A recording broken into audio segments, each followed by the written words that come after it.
Hi, everybody, it's Veronica Best, and you're listening to Who Told You? Infusing the intricate inner workings of your thought life with inspiration, one episode at a time. Our thoughts are the basis of each decision, ultimately paving our life. This is the Thought X-Ray hourly show that begs the question, who told you? And I'm so excited to be back with you guys after Thanksgiving. My podcast, episode 4, it was published on last Wednesday before Turkey Day, but it didn't actually hit social media till Monday. And that's just because I hosted Thanksgiving at my house this year, y'all, and it was a busy weekend after that. I had, cleanup. I had, actually, my sister gave me the day off, so shout out to my sister, Charmaine. She had all my kids spend the night with her from Thursday to Friday on Thanksgiving Day and the day after. So me and my husband on Friday, we just chillaxed. It was awesome. But after that, it was crazy. We had a birthday party. We had cleanup. The house needed double time cleanup. Anywho, our guest for today is a mother of 3. She's been married for 12 years to the sexiest black man on the planet. He is sexy Godiva chocolate, y'all. He is yummy. And she is a singer. She is an online high school teacher. She plays piano and guitar, but according to her, she would say she barely gets by. She loves to talk. She loves people.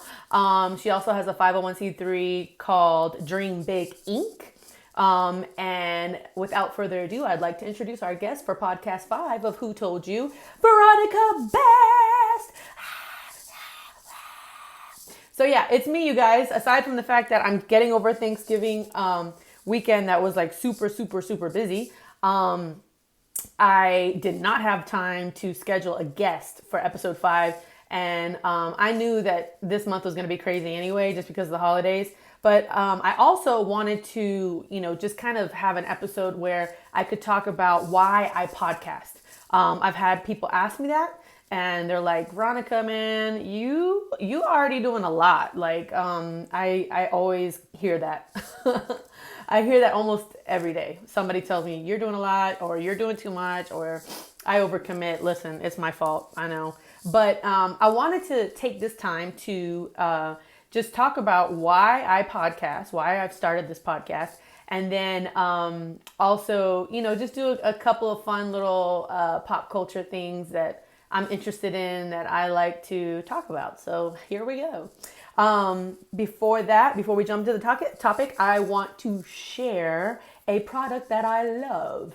This product is actually from Ulta.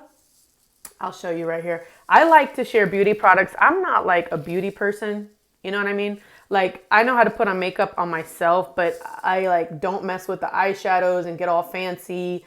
I'm just not skilled when it comes to makeup and beauty products and hair. Like, I get by with what I need done so I don't look like I just got out of prison.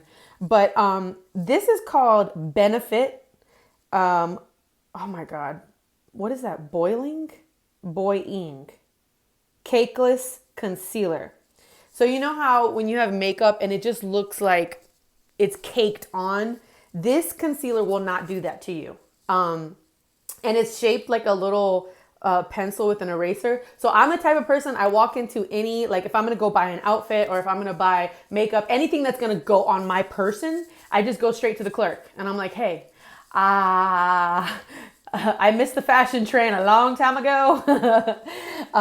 So can you just hook me up with an outfit, or can you just tell me what kind of concealer I should get? Or, and I know this is crazy. If it's going to be $30 or up, I'm hesitant to buy it because I'm just cheap like that. But, when it comes to makeup, I will spend more. I'm not gonna, because I get mad breakouts and all this other stuff. But this concealer right here, it does not leave the lines at all. You put it on and look at the applicator. I don't know if I can focus it correctly. I'm trying to do how they do on those beauty videos, y'all, okay? Oh God, is it here? Whatever. It has a really cool applicator with a hole in it. So you can see the hole where the concealer is puddling inside there. And And I do not have my marriage ring on, not because I'm not married. I just couldn't find it. And I lose stuff all the time. So I need to go find it. So don't get mad. But anyway, so this applicator is really good because it stores the concealer inside of the sponge. And so when you're putting it on, like you literally put it on exactly where you want it. I let mine bake a little bit. I let mine dry a little bit, but oh my God, it lasts all day and there's no creasing, there's no lines, there's no anything. So I'm telling you what, this little sucker right here cost me $30, which is a lot. In my world, that is a lot for this, because this is the mini version. They have a bigger version at Ulta, but I love it. And I'm like, you know what? It's worth the money. So this is my product for this episode. Y'all go get it.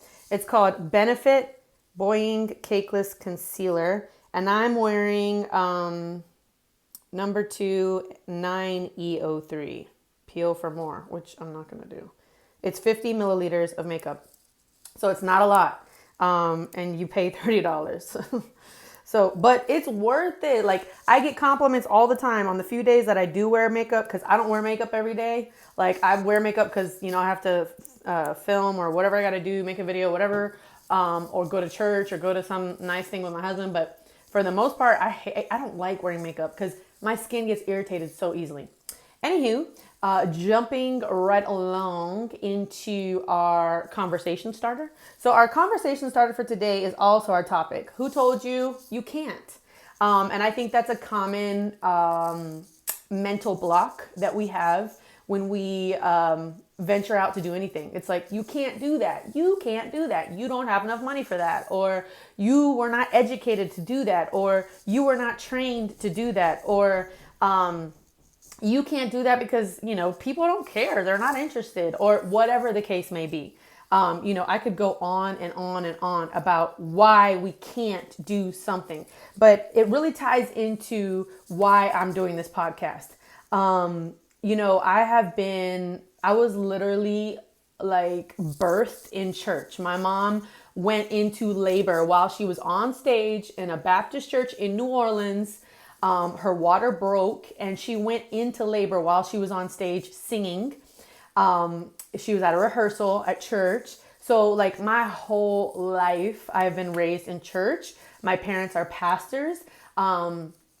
They have 3 churches, and you know, they're very good pastors in my opinion. I'm not just saying that because they're my mom and dad, but you know, they're the type of people that they will sit and talk with you. They're very accessible. You know, if you need somebody, and you know, my whole life I watched my parents serve other people. You know, they just gave. You know, it's like, God, anything. You know, if somebody needed, because they are Hispanic churches. My mom's from Cuba, Cienfuegos, Cuba, which means 100 fires. And my dad is from Aguascalientes, Mexico, and that means hot waters. So yeah, that's pretty cool. So my whole life, you know, their ministry and their churches was with Spanish people, and I would watch my parents give, and then give some more. You know, they gave of their time. They gave of their resources. If people needed help getting their immigration papers, sponsorship for immigration, if they needed to start a business, if they needed clothes, if they needed food, if they needed somebody to visit them in the hospital or somebody to visit them in jail, if they needed somebody to talk to their kid, if, you know, whatever, like I watched my parents give of themselves. And anybody that knows our family, you know, we're all the same, like all the siblings, there's 6 of us. I am number 4. I didn't think about it. Anyway, I'm number 4. And all of our siblings are the same way. You know, we like to give back. We all do that in different ways, you know. So in my personal story, I started off, you know, just very troubled as a little girl and as a teenager. Probably until the age of 14. I didn't really have a turnaround, and I was troubled in a lot of different ways. I had sexual addiction just from being molested. I was molested by 3 different people growing up, and it wasn't rape. It was molestation, which is inappropriate sexual touching in the sexual parts of your body, whatever you want to call that. And I'm not an expert at any of this. I'm just sharing why I podcast. So I know I'm going to get, you know, questions about what I'm saying, but I am not an expert. Okay. All right. So I, grew up very troubled. And I remember my mom would say to me, she would say, I'm praying for you. Cause I even like in the seventh grade, I got expelled from middle school because, it was a lot of different things, but I had been, just messed up a whole lot of crazy, stupid stuff like graffiti in the gym floor, vandalizing the home ec, not the home shop class. I had skipped school like 27 days. So there was like this long, having weed on campus, all this different stuff, and it built up. And so they expelled me finally. So by the age of 14, I had gotten expelled and I was just a mess. Like I didn't want to be a girl. I felt like, things would have been so much better for me if I would have been born a boy. I was always very tomboyish. I liked for people to compliment me in masculine traits. Like, it's like, oh, you're so strong. Or, I don't know, like, oh, look at your muscles and your arms. And I even at one point in my room, I had one of those bench press machines. You know what I'm talking about? Like back in the days, they're like heavy, expensive. My dad got it for me. It was in my room. Like, the kind where you pull up and you pull down and it's got like 3 different parts to it. Like I had that in my bedroom and my room was not like super big. So, I took pride in masculine features. My friends were boys. I did have friends that were girls, but I also got along really well with boys and not in a sexual way. It was just, I don't know. I just relate to guys. And even now, like I don't have like guy. I mean, I have friends who are guys. Like obviously I've been married 12 years. I don't have like a best friend that's a guy, but it's easy for me to conversate with a guy in a friendly way. I don't know why, whatever. That's a rabbit trail. So at the age of 14, I got expelled from middle school, Holcomb Bridge Middle School, y'all. And all my friends that I had risked so much, broken the law for and done all kind of craziness things. Like nobody hit me up. Nobody called me. Nobody, like I had to go to a private school, wear uniforms because I got expelled. So my mom was like, all right, it's going down. Like, you're not going to have a life. But like nobody came to visit me. Nobody from my public school, looked out for me. I was like, dang, I did all this and nobody's there. And that was the beginning of my turnaround. So then my mom sent me to a camp in Texas. It was a youth camp, one of those church camps where it was hours of service, but it was really good. And I remember in one situation, there was this little girl, she was African-American, had braids in her hair, really cute, little bows and stuff. And I remember she was like just lifting her hands, crying out to God. And I was like, oh my God. And inside, I just felt like, I want to be innocent again. I want to be clean again. And I don't want to have all this baggage. And there was so much that I had done, even by the age of 14, that no 14-year-old should have done. I was like, I don't know. I want to be innocent again. I want to be like that little girl. And she had to have been like 6 or 7. But I just started crying. I mean, I cried like somebody broke my femur bone. Okay. I was like, oh, and that's when it was just like a rapid change happened in my life that year. So after that year, 8th grade year and 8th grade summer, I was now going into high school. And my mom saw, that, wow, Veronica's like legit changing. I started singing at church. I started getting all into church. Like I was only listening to Christian music. I was carrying my Bible around. Like I went back to the public high school that all those middle school friends had gone to. The ones that, weren't there for me, just pieced out. Anyway, so like high school comes around and I'm like literally carrying because we weren't allowed to have our book bags. Like we could use our book bags to put it in the locker, but we couldn't change classes wearing our book bags as a security measure.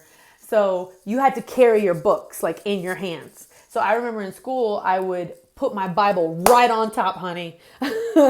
So you would like see my class books and my spiral notebook, whatever. And then on the top, I had my Bible and I walk around with that thing, man. I was not like ashamed. I was like on fire and going crazy and wanted everybody to know about the Bible and God.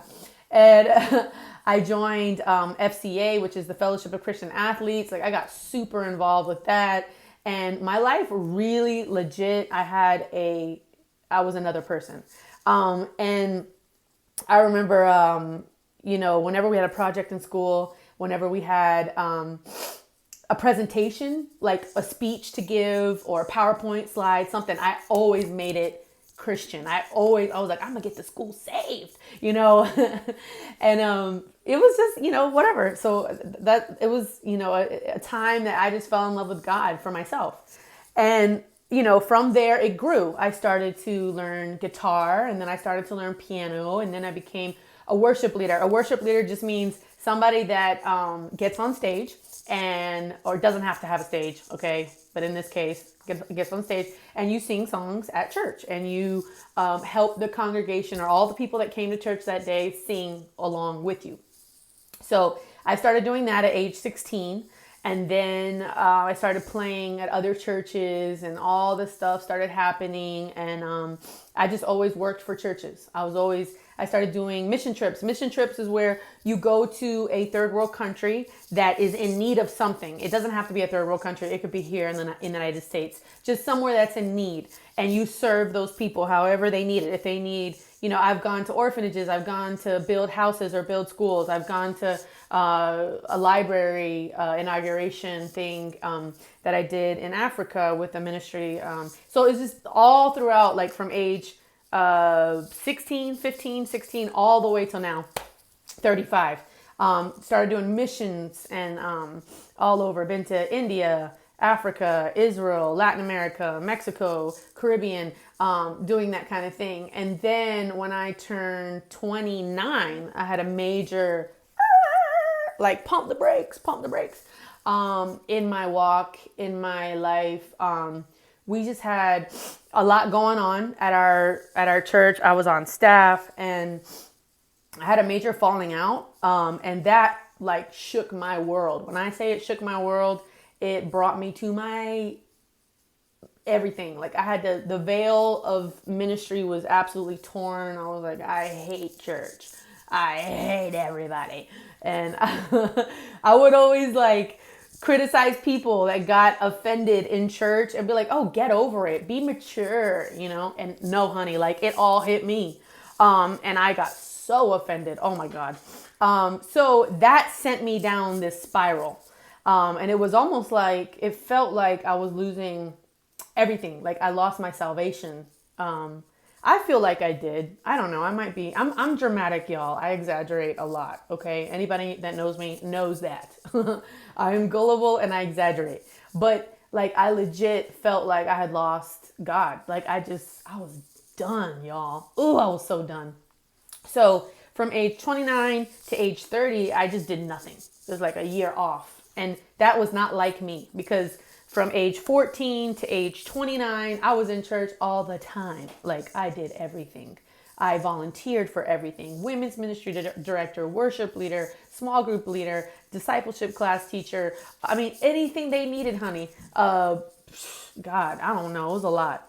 So very churchy. All right. And at age 29, it was like the glasses came off and I just spit all over my keyboard.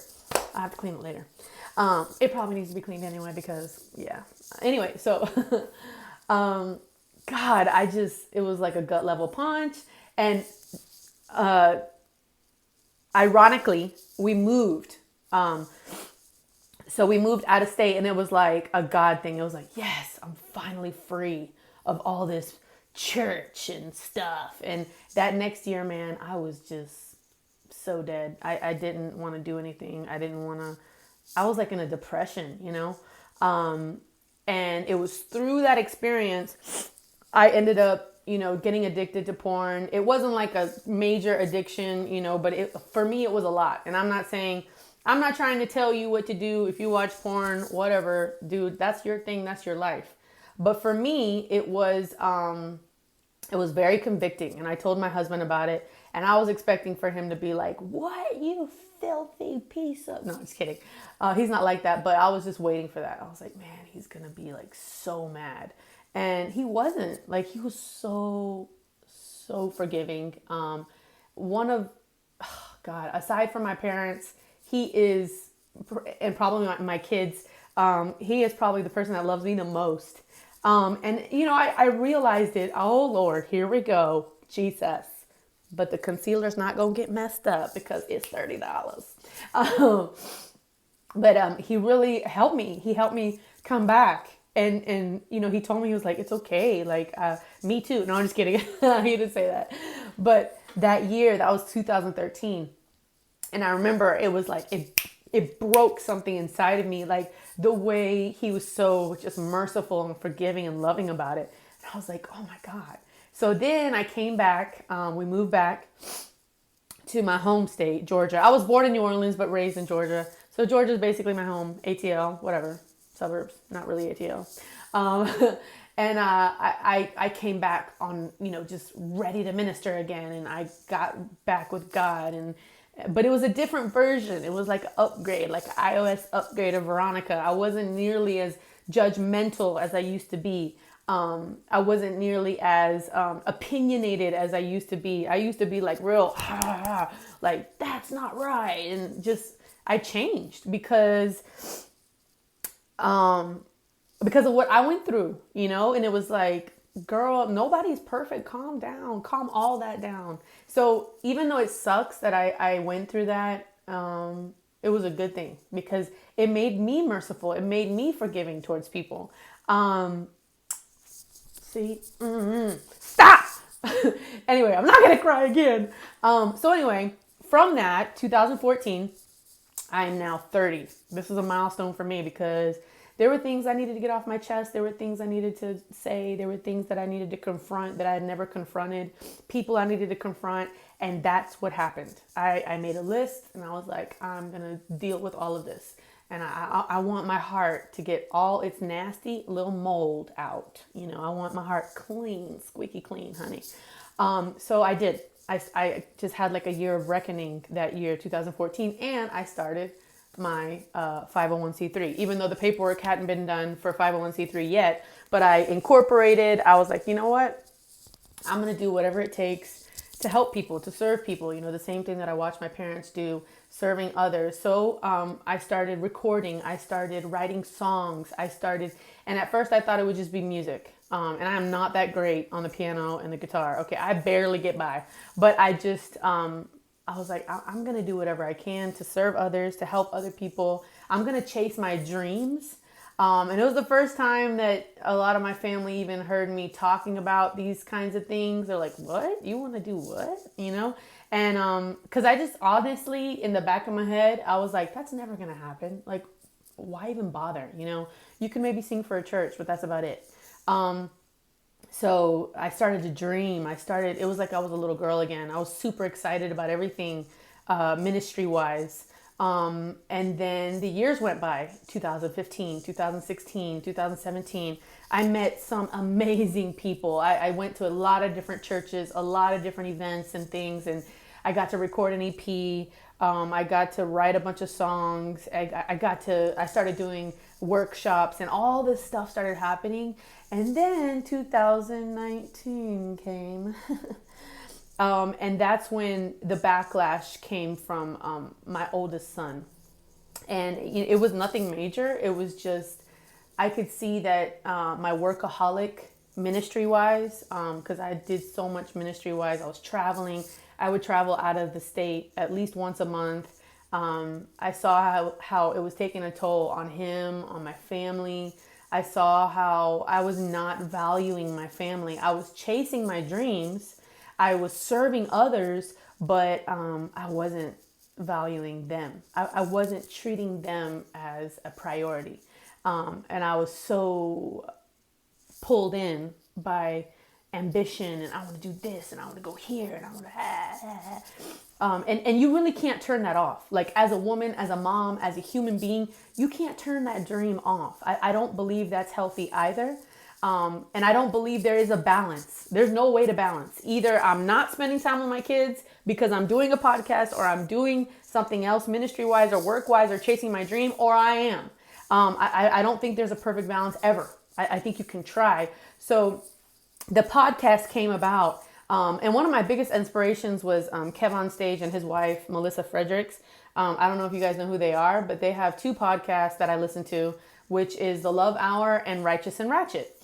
And I started listening to their podcast. I followed them probably since 2015. followed Kevin first, and then Melissa started getting involved. And I was just so inspired. And I was like, man, they are doing it. And, their thing is their thing. Their way of doing things is their way of doing things. And I just got really inspired. And I was like, you know what? I need to find ways to do ministry. I need to find ways to do, to serve others, which I love. That is my dream. That is my passion. I want to travel all over the world. I want to sing all over the world. I want to speak all over the world. I want to write books. I'm like not afraid to say that anymore. I used to be a few years ago, or even a year ago, I would be afraid to utter those words. I would be like, oh, who do you think you are? Like in my head, like, you can't do that. Look at you. You're 35, for God's sakes. Nobody wants to hear you. That's so old, which isn't, guys. And so anyway, so that's where the podcasting came about. And I was like, I want to do a podcast where people can listen and get inspired, and people can listen and learn, and because I'm not an expert at anything, really. I'm just me, okay? I want this to be something you can listen to and get inspired, hopefully get a little entertained, I don't know, and really analyze my thought life. Like, why do I think the way I think? Why do I make decisions the way I make decisions? And I want it to be a place where people can talk, people can comment, people can share, people can get answers, like Melissa Fredericks, she has a book club. Any women that want to join, it's called, just look up Melissa Fredericks and you'll find. But on that book club group, you can actually put out questions about marriage or about whatever. It's free. It is free. And you can actually get responses and get advice from other women. So I was like, I want to create something like that. I want to, I'm really inspired by what they do. And also just church burnout. Church burnout is a very real thing because we serve so much that before we realize it, it's like we've lost sight of why we're doing what we're doing. Am I doing it because I want to serve people and love God, or am I doing it because I'm obligated to be there? So podcasting was a way for me to serve others and a way for me not to be away from my family so much. So I literally cut my ministry bookings in half. I was getting booked every single weekend, and not big bookings. It's small. It's not like, I'm not trying to seem like, oh, Veronica, like no. But I cut them in half. So I only go out 2 times a month. And this next year, 2020, is really going to be a time for me to prioritize my family. And I know, like, there's days, guys, where I wake up and I'm just like, I quit. I'm not doing anything. I'm just going to be a mom and a wife. And then like 6 hours later, it doesn't last that long, but I'll talk to somebody or my husband or whatever, and I'll just be like, nah, girl, you can't do that. You can't quit. So I hope that you guys got something out of this podcast. Episode 5, Who Told You You Can't? And also, in my final, I know I was going to do pop culture, but I do not have time right now to do a pop culture segment. I will, I promise, because I love talking about pop culture. But if there's something that you want to do, it doesn't matter how stupid it is or it seems to you. If it's like, I want to be a purple dinosaur, it doesn't matter. Like, go out and do it. Love yourself enough to give it a shot. You got to start somewhere. So I will see you guys later on the flippity flip. Please subscribe. Please comment below. Talk to me because I'm desperate and have no friends and need attention via social media. I'm just kidding. Oh, maybe I'm not kidding. I don't know. But anyway, talk to me, people. Love ya. See you on the flippity flip.